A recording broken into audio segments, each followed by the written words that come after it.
Hey crew, it's Pitt, and I'm back with some more Esoterica. Today we're diving back into the works of Carl Jung. This is Mysterium Conjuntionis. We are reading aloud and discussing as we go along the various points brought to light by the text. It is not the format for everyone, but people do find value in it, so you are more than welcome to tag along as we continue our exploration. Before we begin, however, if you are unfamiliar with me, any of my unconventional beliefs, or if at any point in time I lose you in terminology, there will be several playlists linked in the corner above, in the box down below, along with the original source material, the link for my book where I teach you to do magic and live responsibly, and the links to get in contact with me directly so that you can get a better understanding of who I am and why I say the things that I do. With that being said, we are going to dive in and continue our exploration of the Mysterium Conjuntionis with Chapter 5, Part 6, Self-Knowledge. Expressed in the language of Hermetic philosophy, the ego personality's coming to term with its own background, the shadow, corresponds to the union of spirit and soul in the unio mentalis, which is the first stage of the conjunctio. We talked about that quite extensively in the last video. That is true. What I call coming to terms with the unconscious, the alchemists called meditation. That is almost certainly not correct. Meditation is the inactive part, right? There is a procedure, right? You go into a state where you pray. You ask for things. You move energies. You do all of the conscious things. And then there is the state of meditation. Now, the state of meditation is the removal of self. You get out of the way. You still have the thoughts, you dismiss them immediately. You develop the habit of not having active thoughts. Not having those active thoughts allows the spirit to communicate to you more effectively, right? You can further increase that effectiveness if you fast before you meditate. That doesn't mean that you have to fast before every meditation, right? If it's more important, then practice it more assiduously. The common misconception is that meditation is when you're moving the energies up and down or manifesting or even asking for things. Any active participation in the state of non-being is you praying. Anything that is the removal of yourself and the unconscious takes over, that is going to be meditation. That is a fundamental misunderstanding that almost everybody has. Back to the text. Roland says of this, meditation, the name of an internal talk, yep, see, you're already wrong, of one person with another who is invisible, that is prayer. As in the invocation of the deity, yes, prayer. Or communion with oneself, still prayer. Or with one's good angel. That is prayer with the caveat that the angel talks to you. You don't necessarily talk to it. Right? In the state of meditation. Right? It is simply receiving information. There is the conscious side and the unconscious side. And through reflection, you get to expand the consciousness. Right? The unconscious has two aspects, positive and negative. One will tell you, hey, you should do this thing. Right? And it's a positive thing. And then the other one's like, hey, you shouldn't do that same thing. You hear two voices. Which one you hear prominently is the one that you listen to the most. I call that feeding them. And so if you feed the positive voice, you hear the positive voice. That would be the good angel. If you feed the negative voice, you hear the negative voice. That would be the bad angel. But the thing is they're both exactly the same. They are you, right? This is the part of you that is still connected to the eternal. You are hearing this from the eternal, not an angel, but instead your higher self and oversoul, God, however you care to list it. But you hear the voice, or you hear the voice that's coming from your unconscious and make decisions consciously. If you are talking to the voice, you are using the conscious side of it. If the voice is talking to you, then you might be out of the way. That is an intrinsic difference that is fundamentally misunderstood. This is somewhat optimistic definition must immediately be qualified by reference to the adept's relations with his spiritus familiaris, who we can only hope was a good one. In this respect, Mercurius is a rather unreliable companion, as the testimony of the alchemist agrees. That is because that voice is the spirit, right? And Mercurius is the representative of both the positive and the negative. It is both sides of that voice. And so it's only unreliable if you feed the negative side of it.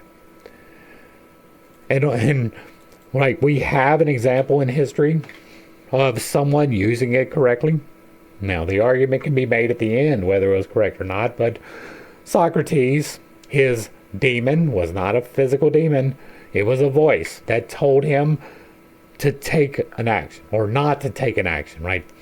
Then the way that it worked out for him was if he was going to take an action that was incorrect, the voice would stop him, right? It wasn't that it told him to go do this. It was like, whoop, nope, don't do that, right? But with a positive spin on it. And that was the voice that he fed. And so in the writings of Plato, which, by the way, we have done, not all of them, but enough to get this part, right? In the Apology from Socrates, we definitely have done that one. And so Mercurius is only unreliable if you are feeding the negative side of it. If you are feeding the positive side of it, it is very reliable.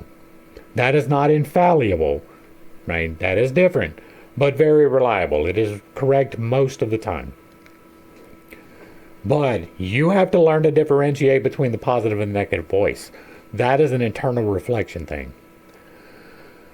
In order to understand the second stage, the union of the unio mentalis with the body, psychologically, we must bear in mind that the psychic state resulting from a fairly complete recognition of the shadow looks like.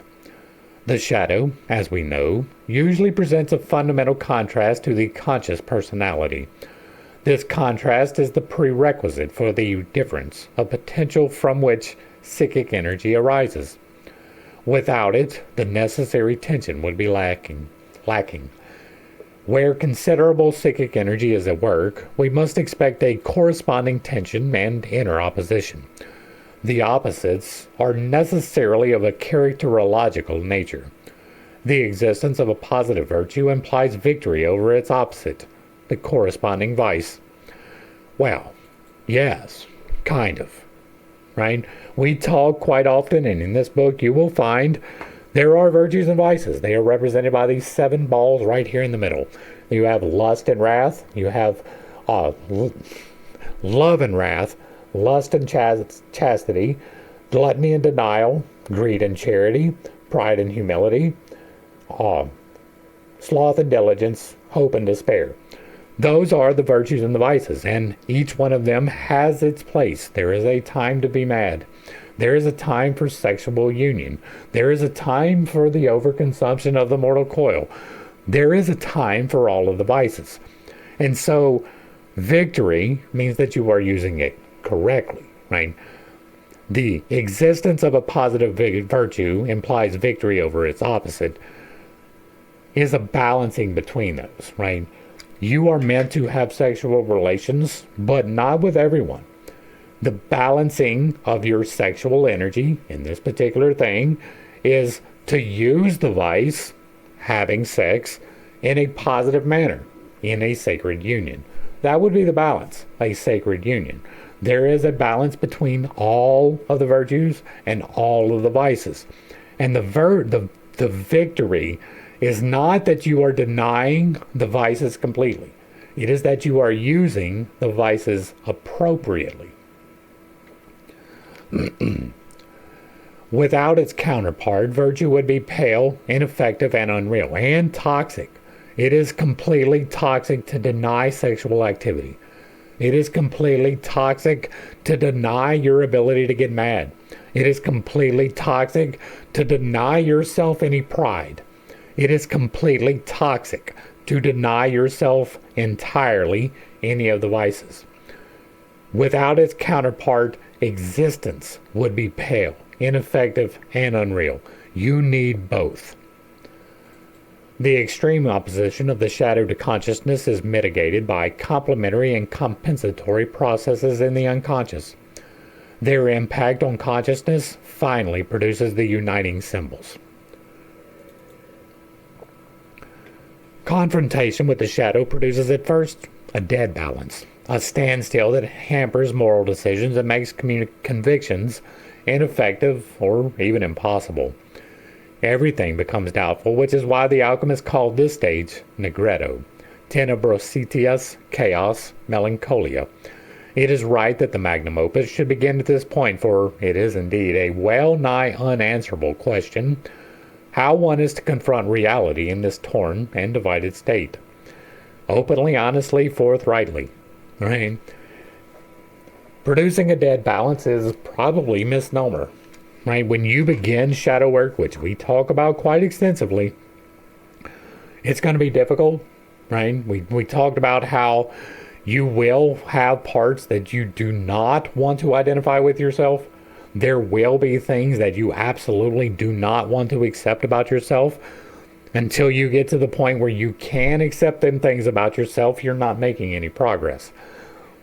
When you first begin this, it is not at a dead balance. I will fairly positively stand upon that. Right? You are unbalanced naturally. It is part of the experience to be unbalanced and to grow in your balance. And so you do not begin at a dead balance. You are almost certainly going to be balanced incorrectly towards the vices. That is why we begin with the vices. We start in the dark, through the void.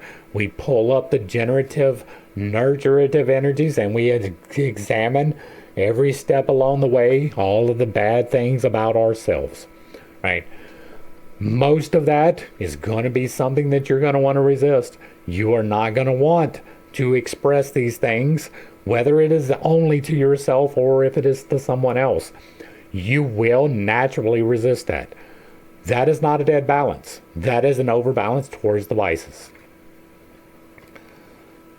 Here, I must remind the reader who is acquainted neither with alchemy nor with the psychology of the unconscious that nowadays one very seldom gets into such a situation. Nobody now has any sympathy with the perplexities of an investigator who busies himself with magical substances, and there are relatively few people who have experienced the effects of an analysis of the unconscious on themselves. I have. And almost nobody hits on the idea of using the objective hints given by dreams as a theme for mediation. Now, once again, I do not have that capacity. I very, very rarely dream. If I do, it does turn out to be significant. It is something that I should pay attention to. But it almost never happens. I might dream once or twice a year. I don't believe I had a dream in the entirety of the last year at all. If the ancient art of mediation is practiced at all today, it is practiced only in religious and philosophical circles, where the theme is subjectively chosen by the mediant or prescribed by an instructor, as in the Ignatian Exercita, or in the certain theosophical exercises that developed under Indian influence. Right? That is what I have done. Right? I am definitely in the religious and philosophical circles. That is firmly where I am. I have balanced myself. I have achieved magical effects from that balancing. That is why we do this on this channel.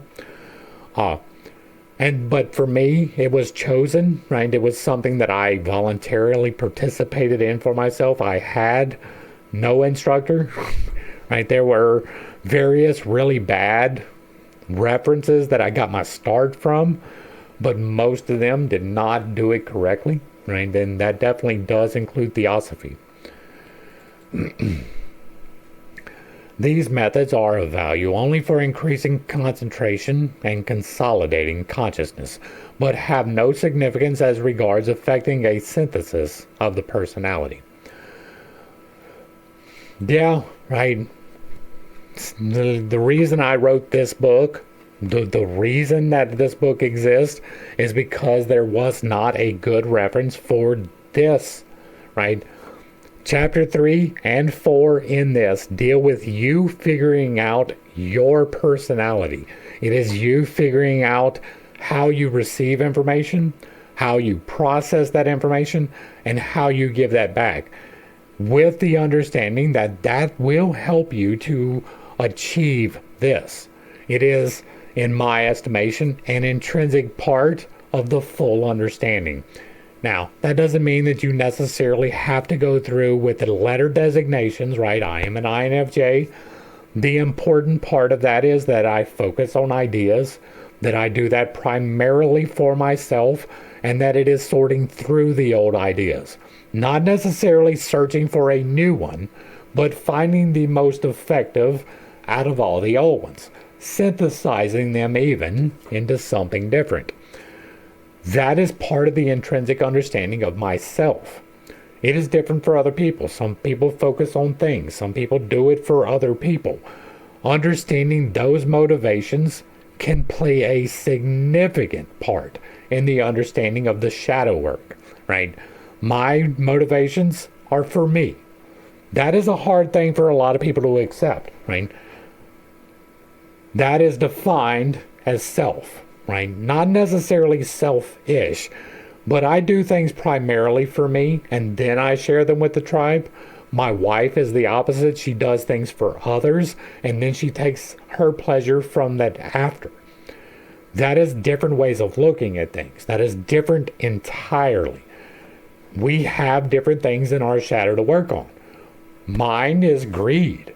Hers is charity, right? We're on opposite ends of the coin, working towards the middle of generosity, right? That is how this chapter 3 and 4 play into it, right? It is not necessarily necessary to understand the intricacies of the MBTI system that I have completely changed from what it was, right? But if you can wrap your mind around, I am focused on things for myself, that helps you in your shadow work. And I point that out because these things, these methods from the Ignatian Exercito and the Theosophical exercises, they have some of this stuff in there, but they are missing entirely the shadow work side of it, right? Their concept of shadow work is not a good one.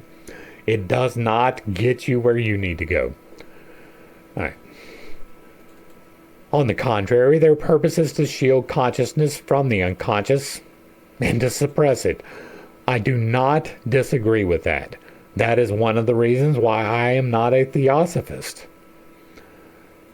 There is some good information from theosophy, but it is not a lot. They are therefore of therapeutic value only in the cases where the conscious is liable to be overwhelmed by the unconscious and there is a danger of psychotic interval. In general, meditation and contemplation have a bad reputation in the West. They are regarded as a particularly reprehensible form of idleness and or as a pathological narcissism. It is more than that, right? If you walk into certain churches, and I'm talking about Christian churches in specificity, and you mention that you do meditation, they will look at you as though you walked in with the devil holding hands, right? They will see you as a Satan worshiping piece of garbage. And that is just simply the truth.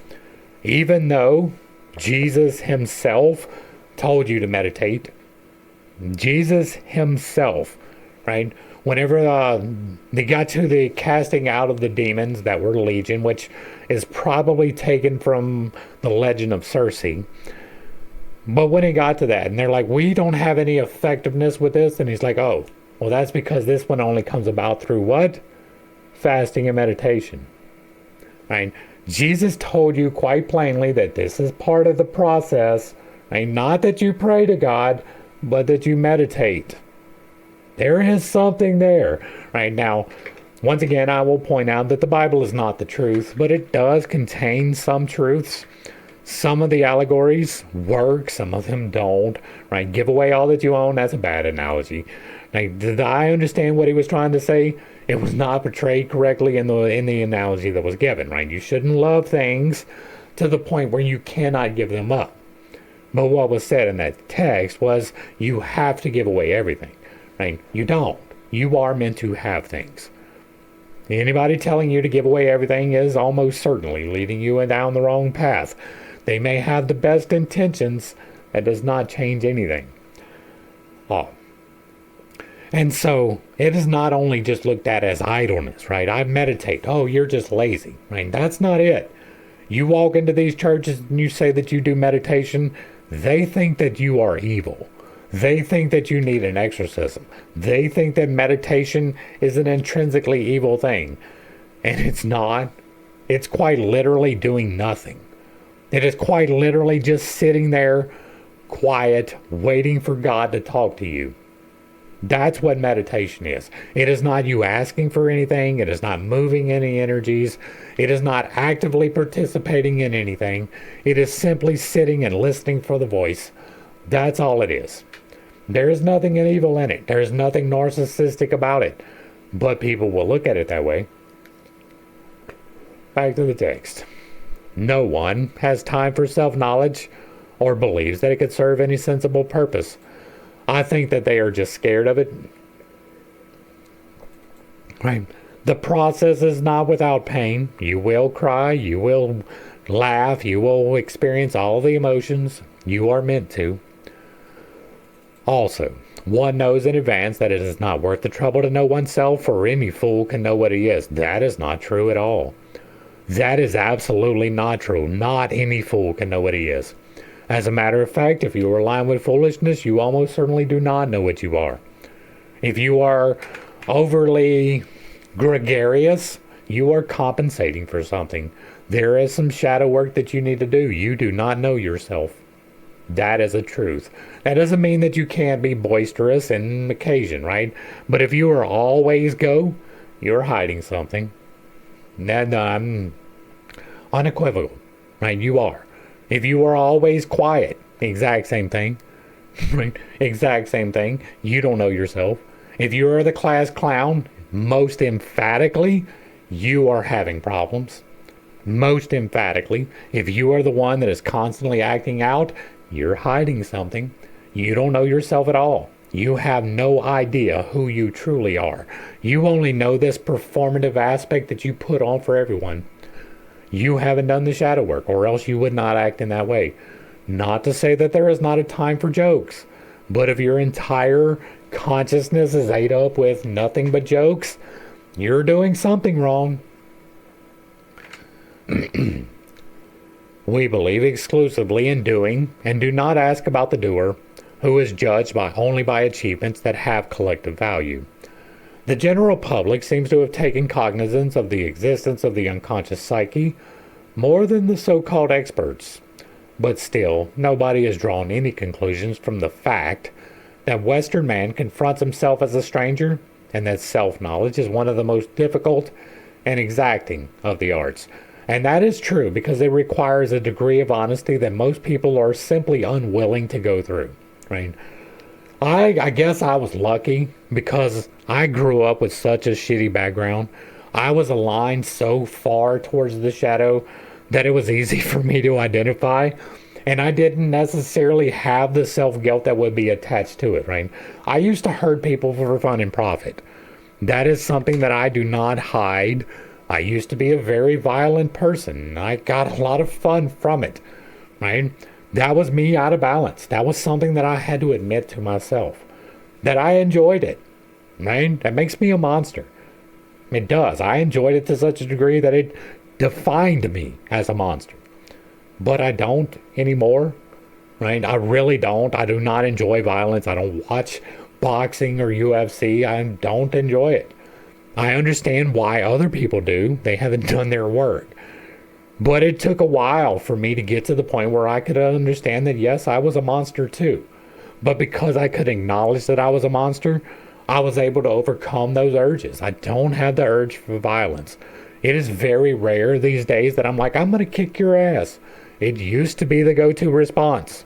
It used to be I wouldn't even give you the response. We would just get into action, right? There was a time when I didn't say things. I just did things. I was that dude, right? I was that dude that was like, if you're going to talk about it, you ain't about it. If we're going to throw hands, you ain't going to know it's coming. I'm going to walk into you and walk over you and walk through you and past you. That's how that's going to work. I'm not going to warn you I'm about to do some shit. That's all monster material. All of it. Every single bit of that. That's who I was.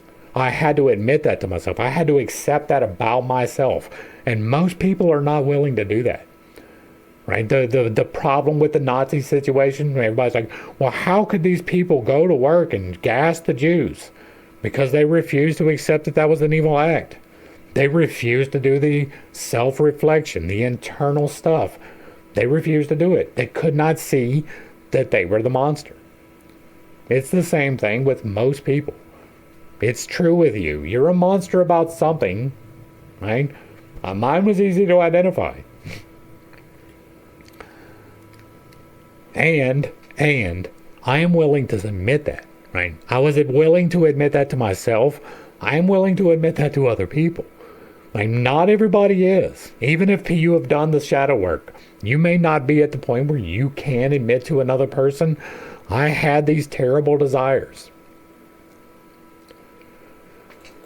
When meditation is concerned with the objective products of the unconscious that reach consciousness spontaneously, it unites the conscious with contents that proceed not from a conscious causal chain, but from an essentially unconscious process. We cannot know what the unconscious psyche is. Otherwise, it would be conscious. We can only conjecture its existence, though there are good enough grounds for this. Right now, that is mostly true. Right? When we use the analogy of the pen, I try to make sure that I point out you will never get all the way into the unconscious. The best that you can do is to become more conscious, to have better cognition, to understand what you are doing better. Not fully, even me, on the path, with results. There are still things that are beyond my comprehension or my acknowledgement, not because I don't want them, right? Not because I don't want to acknowledge them, but because I have not noticed them. There is always going to be something along that line. You will never get all the way into your unconscious. You will never know what it is. It is the divine. Part of the unconscious contents is projected, but the projection as such is not recognized. Meditation or critical introspection, two different things, and objective investigation of the object are needed in order to establish the existence of projections. If the individual is to take stock of himself, it is essential that his projections should be recognized because they falsify the nature of the object, and besides this, contain items which belong to his own personality and should be integrated with it. This is one of the most important phases of the wearisome process of self-knowledge, and since projections involve one in an inadmissible way in externalities, Dorn rightly recommends an almost ascetic attitude to the world, so that the soul may be freed from its involvement in the world of the body. Here, only the spirit can help it, that is, the drive for knowledge of the self on a plane beyond all the illusion and bemusement caused by projection. I will point out right here, right? This is very important, right? This word right here is vitally important to this. There is a time for denial. There is a time for fasting, right? There's a time when you should not consume this type of food for this specific reason, right? I consider fasting sharpening the senses so that you can hear from the unconscious better, from God. It should not be a routine practice in your life. I mean, if you're doing fasting for health reasons, that's fine, right? Intermittent fasting has wonderful benefits for burning fat and getting into the shape that you would like to be in. If you are doing it for spiritual reasons, that's pride, right? Most of the Gnostic examples that we have have an example of that, right? Many of them, like some of them were sex cults and some of them were sex denial cults. Well, the sex cult's easy to dismiss, right? You're consumed with the vice. It is harder to dismiss the sexual denial cults. But that is a level of pride. Right? God made you with genitalia. It is almost a certainty. And by almost a certainty, I mean 99.999, the 5 nines. Right? You are almost at a guarantee that it is not you that is meant to never have sex. It might be, but it is almost certainly not.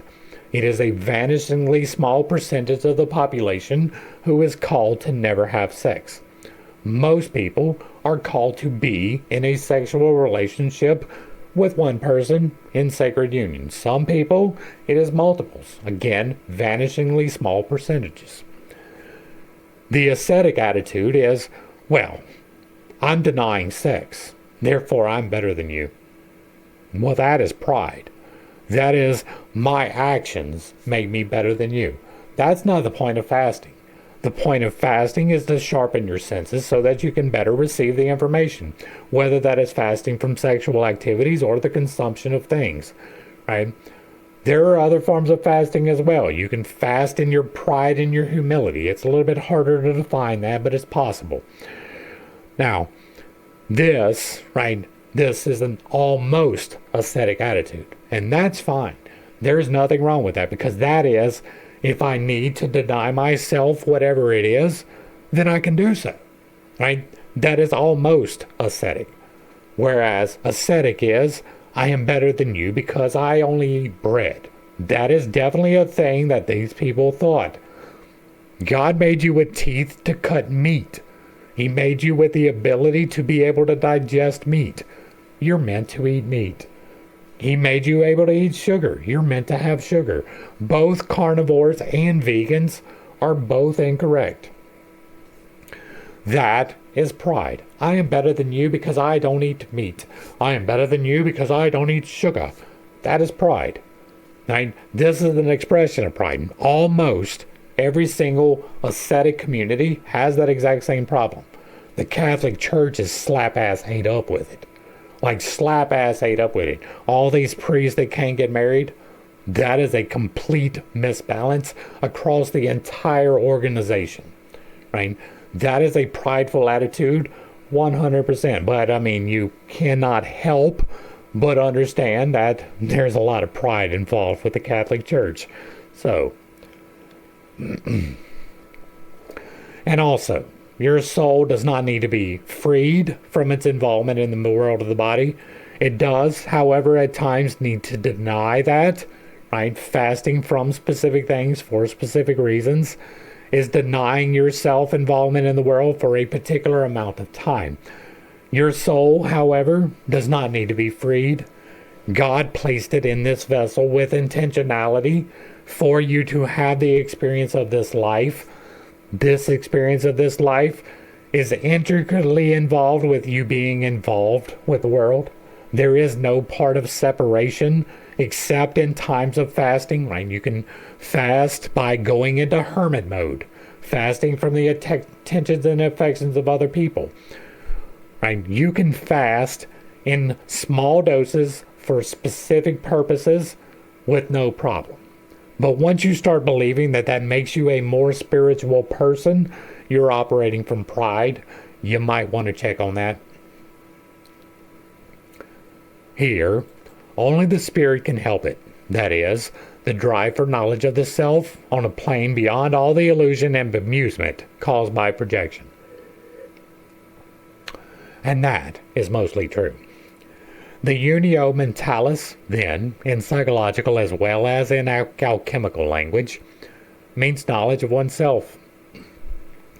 In contradistinction to the modern prejudice that self-knowledge is nothing but a knowledge of the ego, the alchemists regarded the self as a substance incommensurable with the ego, hidden in the body and identical with the image of God. Footnote 129. Brahmian. This view fully accords with the Indian idea of Purusha Atman. Footnote Footnote 130. In Chinese alchemy, this is Qinyan, the true man. True man is the extreme of excellence. He is and he is not. He resembles a vast pool of water, suddenly sinking and suddenly floating, balanced. When first gathered, it may be classified as white. Treat it, and it turns red. The white lives inside like a virgin. The squareness, the roundness, the diameter, and dimensions mix and restrain one another. Having been in existence before the beginning of the heavens, and the earth lordly, high and revered. Yeah, right. This is the albedo-rubedo process, right? Albedo would be the whitening, rubedo would be the red. The order I don't necessarily agree with, but that is what is being described. When I talk about this, I say pull the dark energy first and then the light energy. Most people never deal with the dark energy at all. If you see it, many people believe that it is evil. It is not, right? It is the receptive feminine side of things. It is not evil at all. Just like white is not necessarily good, right? It contains both. And so for me, when first gathered, it would be black. And then it turns red. And then you move up all the way to white. And then you pull it all the way back down to black. We'll be back at 133. The psychic preparation of the Magisterium, as described by Dorn, is therefore an attempt, uninfluenced by the East, to bring about a union of opposites in accordance with the great Eastern philosophies, and to establish for this purpose a principle freed from the opposites and similar to the Atman, or Tao. Dorn called this the substantia colistis, which today we would describe as a transcendental principle. This unum is nirvana, free from the opposites, like the Atmans itself. Now, there is a certain degree of freeing from the opposites once you have balanced yourself, right? That does give you a state that has been described as nirvanic. And I can speak on that because I have done that. Dorn did not invent this idea, but merely gave it a clearer expression to what had long been secret knowledge in alchemy. Thus, we read in the Libro Octo Capitulorum de Lapide Philosophorum of Albertus Magnus, with reference to quicksilver, the philosophical mercury. Quicksilver is cold and moist, and God created all minerals with it, and it itself is aerial and volatile in the fire. But since it withstands the fire for some time, it will do great and wonderful works, and it alone is a living spirit, and in all the world there is nothing like it that can do such things as it can. It is the perennial water, the water of life, the virgin's milk, the fount, the alumen. Footnote 132. Synonym for mercurius. Yes, it would be, and I don't like this because quicksilver is mercury, right? Mercury and quicksilver are synonymous. Mercury is the soul. Mercurius is a different concept, and that is the spirit, which is both positive and negative. And so in order for quicksilver to be the spirit, it would have to be cold and hot. It would have to be moist and dry. It cannot be one designation by itself. That is putting it on the spiritual side of things. Cold and moist is the spiritual aspects. That would be Mercury as the soul, not the spirit. But there is a fundamental misunderstanding all the way through most of these studies about the differentiation between spirit and soul. I have a video on that, The Divine and the Trinity Explained. I'm not going to hit it in here today unless it comes up again. And so it's not the spirit, right? It is a representative of the spirit. The spirit is God, not in his entirety, but the spirit is entirely God. And so anything inside of the creation is a derivative from the spirit, including your temple and including your soul. And it alone is a living soul. And in all the world, there is nothing like it that can do such things as it can. It is the perennial water. Now this is where it loses me, right? This entire paragraph up to this point is talking about the soul, right? It is differentiated from the spirit because this next part, this is all the spirit. The spirit is the positive and the negative, and when you move it, it feels like water. That is why the analogy is the living water, the perennial water, the water of life. I don't really like the virgin's milk. I think that all of the references to the virgin and the hermaphrodite are terrible, but it is the fount. It is the albumin, right? And so it is the living water. That is the spirit. This is separate from the first part of this paragraph, but that is part of that fundamental misunderstanding of the differentiation between the spirit and soul that I was just talking about.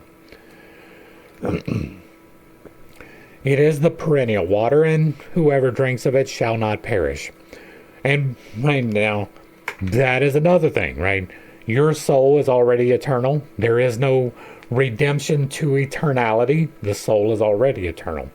And so this has nothing to bear upon whether you go to eternity or not, or even what happens on the other side of eternity.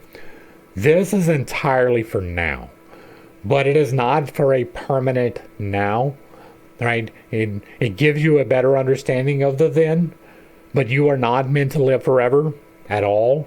There is no point of this process by which you will live together in corporate reality. Your soul already will. It came from somewheres. It will return somewheres. I believe that is the exact same place for a wide variety of reasons. And so this, whoever shall drink of it shall not perish, that is playing into pride. Right? If you are thinking that you are going to create something by this, that you will live forever, that is pride and you will be misaligned. When it is alive, it does certain works, and when it is dead, it does other, and the greatest works. It is the serpent that rejoices in itself, impregnates itself, and gives birth in a single day, and slays all metals with its venom. It flees from the fire, but the sages by their art have caused it to withstand the fire, by nourishing it with its own earth, until it endured the fire, and then it performs works and transmutations. I will point out that fire, in every single instance, is a representative of the spirit. As it is transmuted, so it transmutes. It is found in all minerals and has a symbolum. Footnote 133. In the strictest sense of the word, a symbolum is a coin broken into two pieces.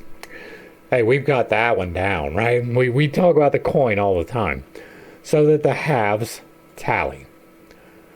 See Agdilius de Vetus, Dialogus, from the Theatrica Chemicum. Concord and discord, which we mean to take to mean symbolization. Here, the symbolum here means the capacity of elements to combine. It is the retinaculum elementorum, the rope of the elements.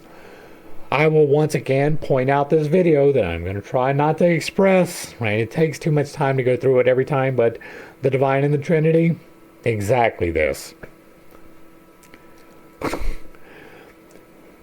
It is found in all minerals and has a symbolum with them all. I am in perfect agreement with that. The Holy Spirit is quite literally every single element in existence at the exact same time. But it arises midway between earthly and watery, or midway between mediocriter, footnote 134, instead of medioxamine. Okay. A subtle living oil and a very subtle spirit. From the watery part of the earth, it has its weight and motion from above downwards, its brightness, fluidity, and silver hue. Now, I think that there's a second half of this that they don't deal with. I think that that is why they didn't have the effects that they wanted. But quicksilver is clearly seen to have a gross substance like the monoculus, footnote 135, presumably derived from one-stemmed, but more probably a misprint for monoculus, one-footed, for the late Latin monocalius, having only one testicle, semi-castrated. Monoculus may be a reference to the androgynous nature of Mercurius. The conjecture Monoceros is possible since the unicorn signified Mercurius and was well known in the 16th and 17th century alchemy. According to Horapollo the Scarab, which in the Leiden papyrus is identical with Osiris, the one-horned. Like the monoculus, which excels even gold in the heaviness of its immense weight. Footnote 136. The text is not in a good state. I have therefore placed a full point after preponderat and begin a new sentence with dum in sua natura. When it is in its nature, footnote 137, obviously its arcane nature. When it is in its nature, it is of the strongest composition. Fortissime compositionis, 138, by which something like cohesion is meant, and of a uniform nature, since it is not divided or indivisible. Alright, so, before the beginning there was God, and God was infinite and without form, the void. And then God decided to create and became the creation, limiting himself from the infinite into the finite, the Spirit. The Spirit is, quite literally, every single element in existence coming into existence at exactly the same time, no combinations, simply the pure elements. And then God spoke and became the light, right? He said, I am the light, and became the light, and the light was good. And everything got set into motion, and all of the combinations began to happen. What is being stated right here is the beginning, that moment of stasis where it went from the infinite into the finite. That moment when everything was created. Everything had a uniform nature. It was all, right? And by uniform, it doesn't mean that everything was the same element. It means that all of the elements were uncombined. Every single element existing in rawness. And then the combinations began. And then the accretions from those combinations began. You begin to get hydrogen and oxygen forming water. Those become vapor clouds, which then condense into water that falls and precipitates. Right? There is an accretion process that happened once the beginning turned into the going. Right? Turning the now into the next. The logos taking effect. What is being talked about here is that moment of stasis, at beginning, uniform nature, not divided. It can in no way be separated into parts. Now that is not necessarily true, right? You can combine the elements in pure form and have chunks, right? A chunk of gold, a chunk of carbon. You can combine the elements in such a way that it can be separated into parts, right? The Spirit is quite literally everything at the same time, but you can individualize those sections of it into parts. But it's still not really a part. It is still part of the whole. Your 5D navigation device, the Temple of God, is created entirely from the Spirit. It is not the Spirit in its entirety, but it is a representative of the Spirit. All of these elements came from the Spirit, will return to the Spirit in the exact same way that the soul came from God and will return to God. All right. It can in no way be separated into parts because it either escapes from the fire is the logos, with its whole substance, or endures with it in the fire. For this reason, the cause of perfection is necessarily seen in it. Since Mercurius is the soul of the gold and of the silver, the conjunction of these two must be accomplished. Our final secret consists in this, that one obtains the medicine which flows before Mercurius evaporates. There is no worthier or purer substance than the sun and its shadow the moon, without which no tincturing quicksilver can be produced. He who understands, therefore, how to unite this with the sun or moon will obtain the arcanum, which is named the sulfur of the art, and I will point out once again that sulfur is synonymous with spirit. Mercurius is the prima materia. This must be dissolved at the beginning of the work. and the dissolved bodies then transformed into spirits. The transformation is affected by putrefaction, which is synonymous with the negretto, the grave, and death. The spirits are joined together as sponsus and sponsa.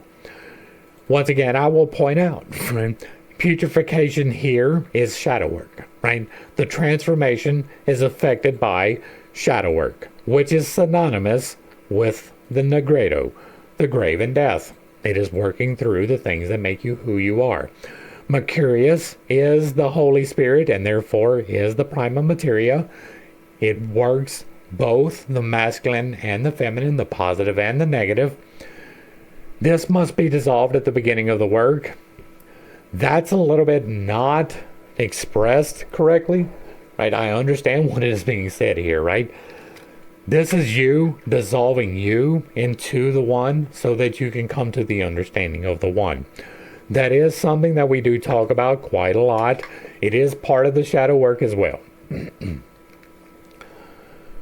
Our stone is of watery nature because it is cold and moist.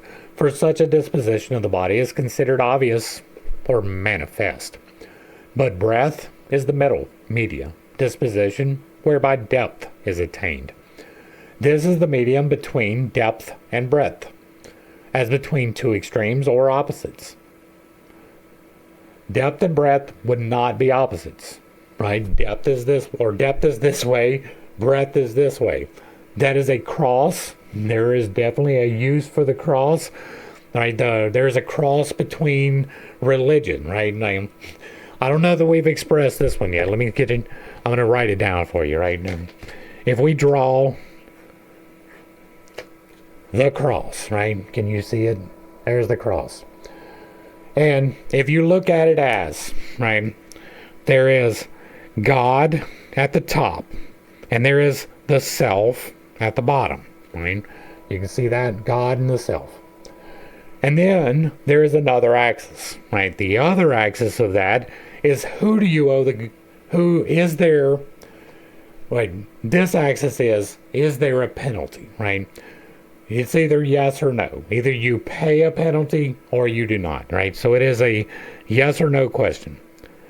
Okay. Now, the other question, the vertical line, is who do you owe that to, right? And you're either owing that, is there a penalty? Yes. Who do you owe that to? God. Okay, you're religious. Is there a penalty? Yes. Who do you owe that to?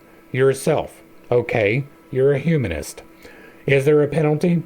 No. Who would the penalty be owed to? Yourself. You're an atheist. Is there a penalty? No. Who would that penalty go to? God. That is kind of a universalist, right? That is the designations between religions. There is a wide variety that it falls in on that scale. You can use this same differentiation process for economics, right? Capitalism and communism. Those are two diametrically opposed things. Who's in control? One person or the state? That would be the other indicator, right? Then you get the breakdown into democracies and republics, and you get tyrannies, and you get dictatorships, right? Those are extremes of those four poles. There is four poles for a lot of things, for most things indeed. And so there are extremes. There are opposites. They should be well defined if you are going to use them. There is no opposite between depth and breadth. There is an opposite between high and low. There is an opposite between left and right. But that is not the same opposites. Breadth, the difference between left and right, cannot be expressed by up and down. That means that it is not the opposite of depth. And the passage from one opposite to the other, or from one extreme to the other, is impossible save by a medium disposition. This is possible because the stone is by nature cold and moist. Mercurius is not only the lapis as prima materia, but the lapis as ultima materia. Yes, it is both. The goal of the opus. Hence, Albertus cites Gerber. One is the stone, one the medicine, and therein lies the whole magistry. In these words, Albertus Magnus, more than 300 years earlier than Dorn, describes the celestial substance, the balsam of life, and its hidden truth, which hopefully we have elucidated along the way. His description has roots that go still further back into Greek alchemy. But I cannot discuss this here, then you should not have brought it up. His account is sufficient for our purpose. It describes a transcendental substance characterized, as is only to be expected, by a large number of antinomies. Unequivocal statements can be made only in regard to immanent objects. Transcendental ones can be expressed only by paradox. Thus, they are and they are not, that is to say, they not to be found in our experience.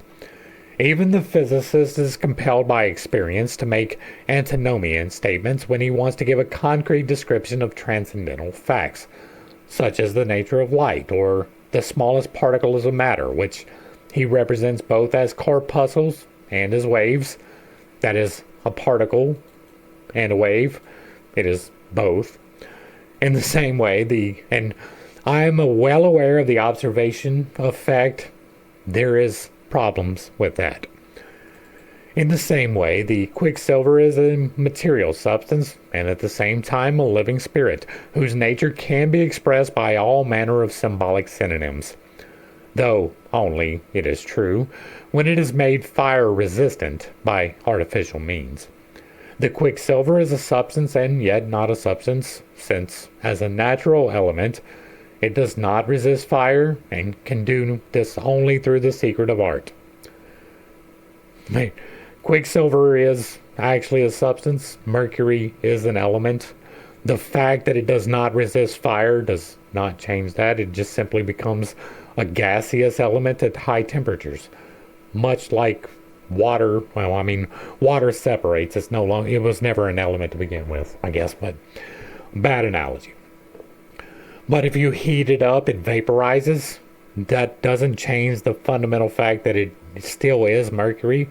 If you do that in a closed system where this is the hot one and this is the cold one, and it condenses over there, it will condense into pure mercury. There will be no other derivative from it except the moisture that may be contained in the original substance, which will definitely be separated from it.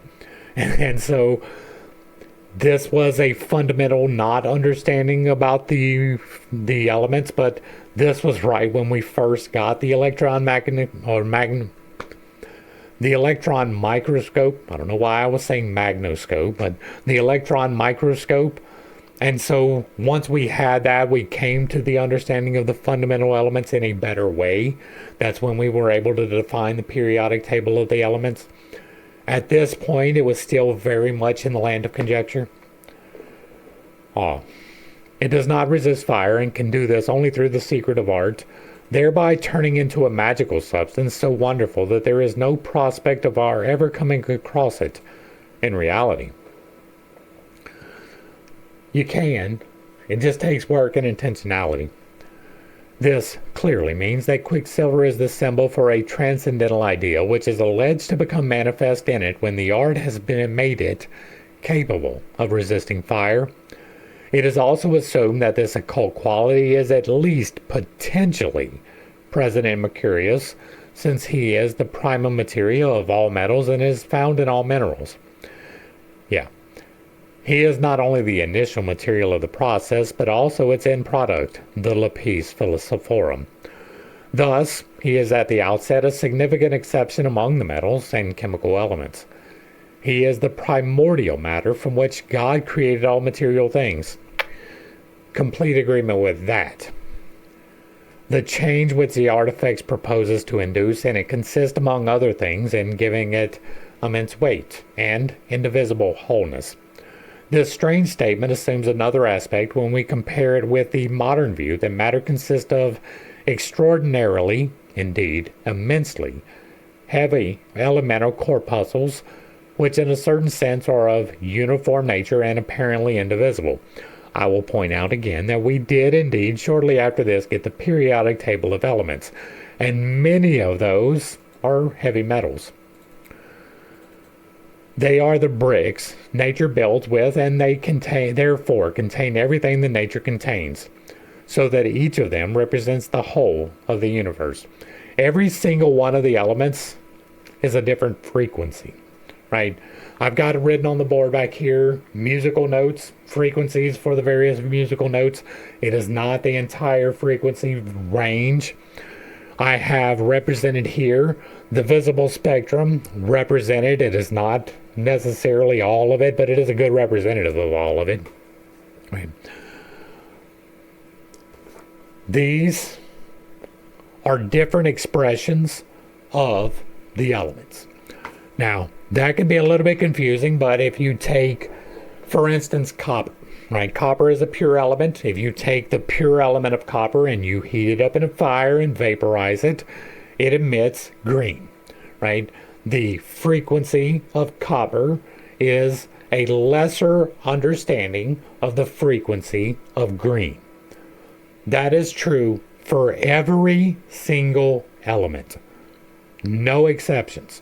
Even if we have not been able to determine what the frequency would be because it is so low on the spectrum, it is still contained within the spectrum. Everything in existence goes from hydrogen all the way up to whatever the end is, and that is not in the periodic table of elements.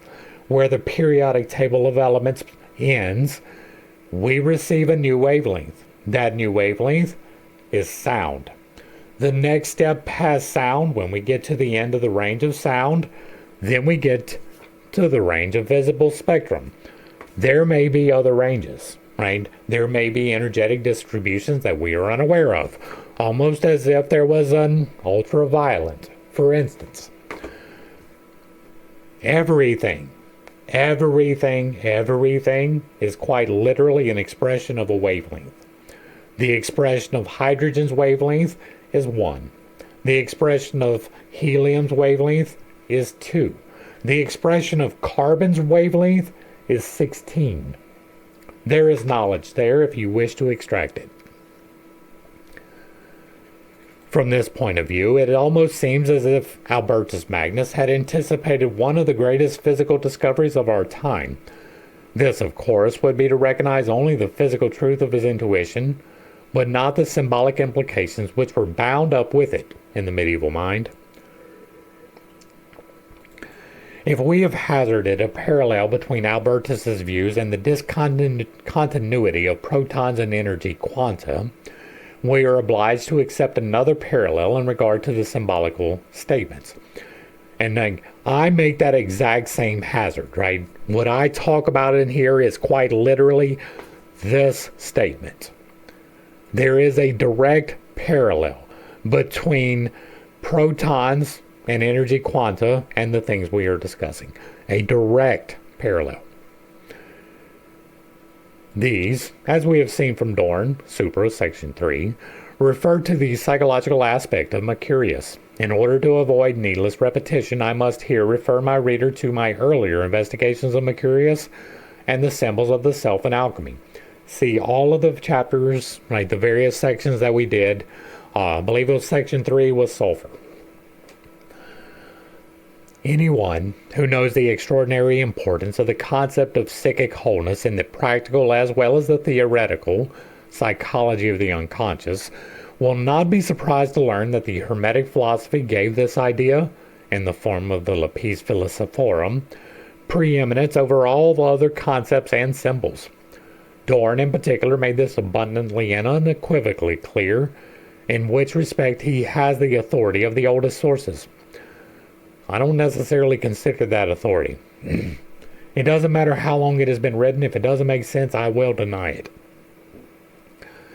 It is not true that alchemy devised such an interpretation of the arcanum only at the end of the 16th century. On the contrary, the idea of the self affords the clue to the central symbols of the art in all centuries, in Europe, the Near East, and in China. Here again, I must refer the reader to my previous works. Unfortunately, it is not possible to exhaust the wealth of alchemical ideas in a single volume. I don't know, I think I might have done that. But that is without all of the accoutrements, right? I didn't do the symbology of eagles and phoenixes. By introducing the modern concept of the self, we can explain the paradoxes of Albertus without too much difficulty. Mercurius is matter and spirit. Yes, the self, as its symbolism proves, embraces the bodily sphere as well as the psychic. Yeah. This fact is expressed particularly clearly in Mandalas, footnote 140, a study in the process of individuation. Mercurius is also the water, which, as the text emphasizes, occupies a middle position between the volatile, air, fire, and the solid, earth, since it occurs in both liquid and gaseous form, and also as a solid in the form of ice. Mercurius shares his aquacitus with water, since on the one hand he is a mental and amalgamates himself in solid form with other metals, and on the other hand is liquid and evaporable. The deeper reason why he is so frequently compared with water is that he unites in himself all those numinous qualities which water possesses. Thus, as the central arcanum, the aquapermanens dominated alchemy from those remote times when it was still the holy and blessed water of the Nile, until well into the 18th century. In the course of time, mainly under Gnostic Hermetic influence, it took on the significance of the nous, with which the divine crater was filled, so that those mortals who wished to attain consciousness could renew themselves in this baptismal bath. Later, it signified the aqua doctrine, and a wonder-working magical water. Its very ancient identification with hydrogyrum, quicksilver, drew the whole Hermes Trismegistus tradition into the immemorially numinous sphere of water significance. This could happen all the more easily since its maternal aspect as the matrix and nurse of all things makes it an unsurpassable analogy of the unconscious. In this way, the idea of the water could gradually develop into the tremendous paradox of Mercurius, who, as the age-old son of the mother, is the hermetic spirit, and, as a chemical substance, a magically prepared quicksilver. The serpent rejoicing in itself is the Democritian physicist, which embraces itself. Footnote 141. Berthelot. And is symbolized by the Ouroboros in Greek alchemy, a well-known emblem of Mercurius. It is the symbol of the union of opposites par excellence, and an alchemical version of the proverb, Les extrêmes se touchent. The Ouroboros symbolizes the goal of the process, but not the beginning, the massa confusa, or chaos, for this is characterized not by the union of the elements, but by their conflict. I don't know about that. Right. The chaos can be defined as the conflict. I don't know that that is necessarily the right way of looking at it. It is more of the unstructured than it is conflict directly, right? It is the void. It is all of the elements in their prime state, that stasis moment where nothing was combined, right? And then the light comes into that, which brings about the ordering, which is the assimilation, the accretion process. That is brought about by the heat exchange, which would be the light entering into the void, which for me is going to be an exact opposite expression than this, right? The massa confusa, the chaos, that's the void, kind of. But chaos is better represented by the white, the light that penetrates and causes the creation, right? There's stasis, that's the void. There's not a whole lot of chaos in stasis. The expression, giving birth in a single day, likewise refers to Mercurius, since he, in the form of the lapis, was named the son of one day. 142 is from Kunrath. This name refers to the creation of light in Genesis 1:5. And there was evening and morning, one day. That was shortly after God said, I am the light. As the sun of one day, therefore, Mercurius is light, almost as if God became the light. I am the light, and he became the light, and the light was good. Hence, he is praised as the lux modernum, and the light above all things. Mercurius is the representative of the Logos, which is the spirit in motion. Footnote 143.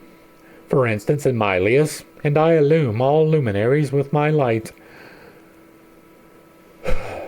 He is thus Sunday's child, born on the day of the sun, just as the planet Mercury is nearest to the sun and was accounted his child. St. Bonaventure also speaks of the one day in his Itinerarium, where he discusses the 3 stages of illumination.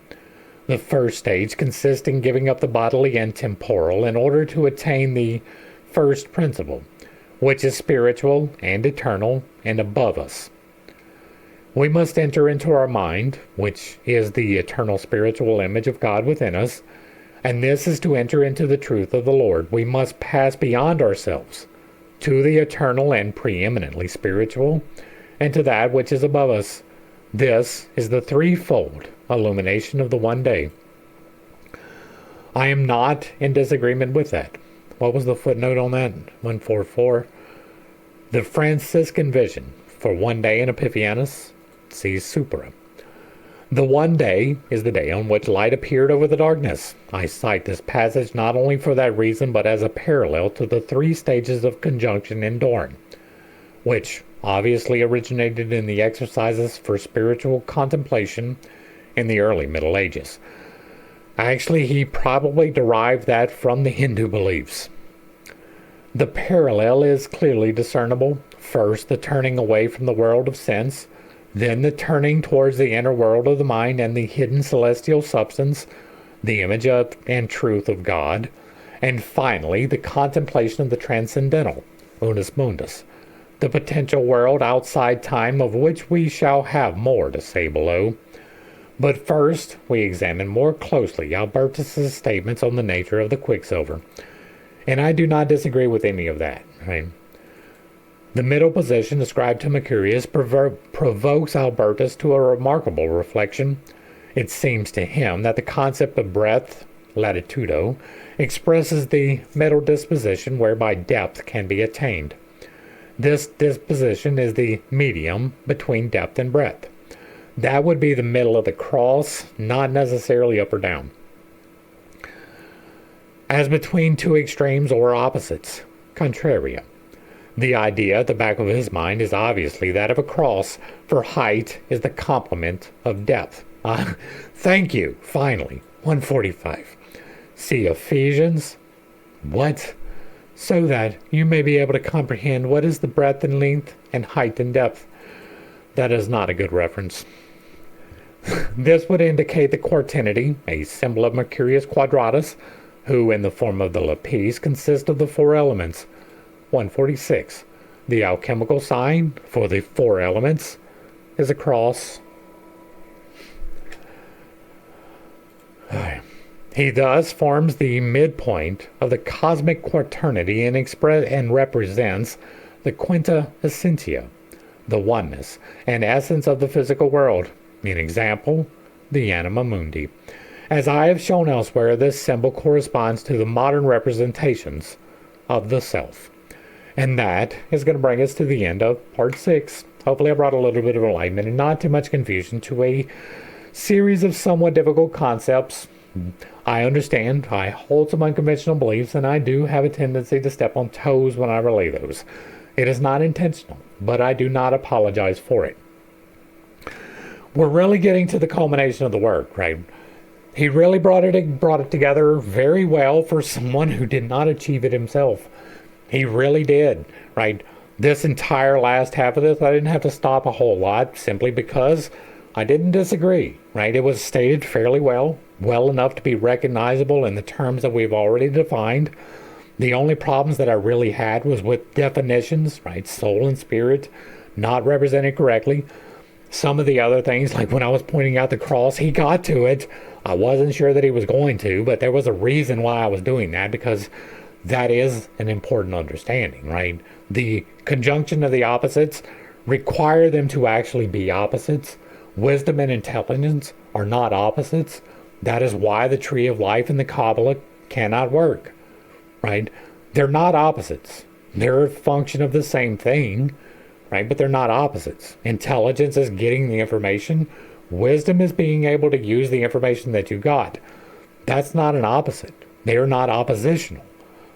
Knowledge and not knowing would be oppositional. Not having knowledge and using knowledge. That's not oppositional.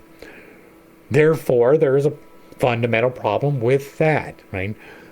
The definition of the opposites needs to be true. There needs to be an understanding of what they are. I have defined my opposites as the virtues and vices, but there's another one that I didn't put in the book, right? It was a later understanding. It's this, right? What's the last opposite? God and self.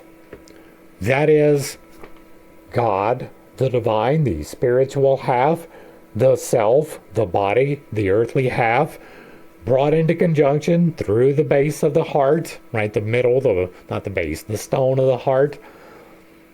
That is the process. There are opposites, right?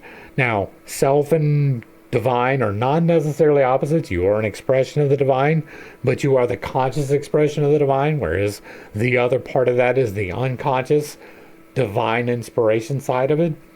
And so it works. If you like what I'm doing over here, let me know down below. Give me a like, a share, a follow, throw me a comment whether you agree or disagree with anything that was stated. Put it in the box down below, and if it remains respectful, it gets to remain up. If you really like what I'm doing over here, hit me with that super thanks. Consider joining for a membership, picking up a copy of my book where I have already outlined all of this for you, or reaching out to me directly through any of the links provided down below. To the crew, thanks for hanging out. I appreciate every single minute that you are here with me, and I am praying for you every single day. Until next time, I love you. God loves you. You are perfect, whole, and complete just the way that you are. And this has been pittstake. Peace.